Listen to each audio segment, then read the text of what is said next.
I could not be more thrilled with some of the manufacturing updates in the latest Business Central release.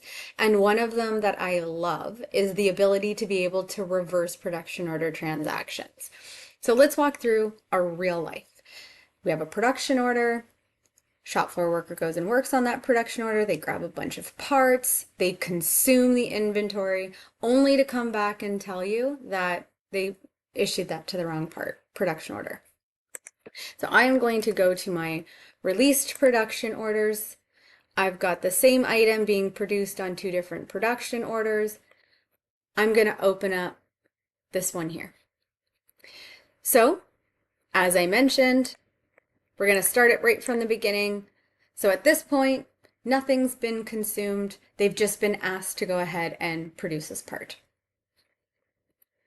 So my good little worker bee, they go, they produce the parts, they come back, and they say, I used all of this inventory to produce the AirPod.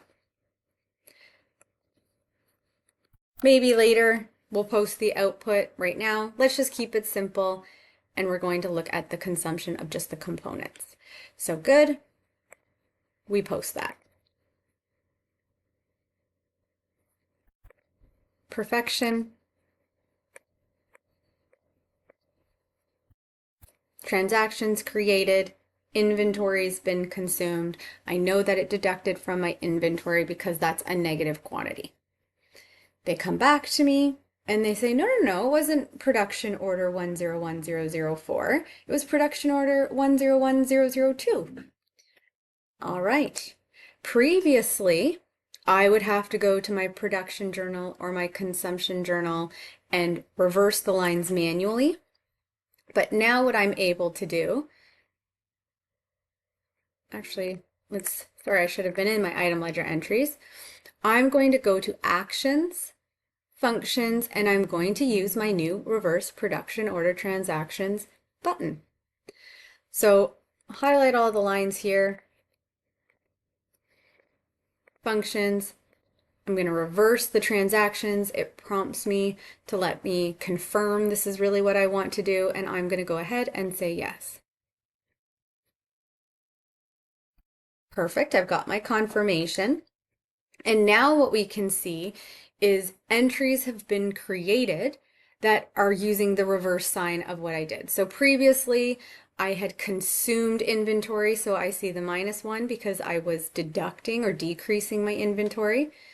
And what this reverse function did was it created the entries to be able to add that inventory back. And now it would be available to consume onto another production order if that's what I needed. Just a couple of notes on this. If I had output a quantity and it had already been used on a shipment, I wouldn't be able to reverse.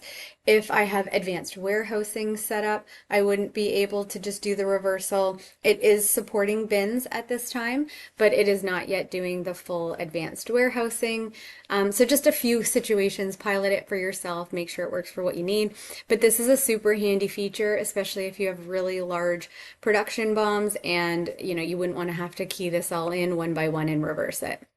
Thanks for joining me and taking the time to watch. As always, my goal here is really just to bring some of those frequently asked questions and questions about Business Central to a broader audience in the community. If there's a feature video that you're looking to see or more questions about the feature that we just went over, please use my contact information to reach out. Again, I want to make sure that it's relevant. I want to make sure that it would hit a larger audience, and I'm really open to suggestions from you in the community.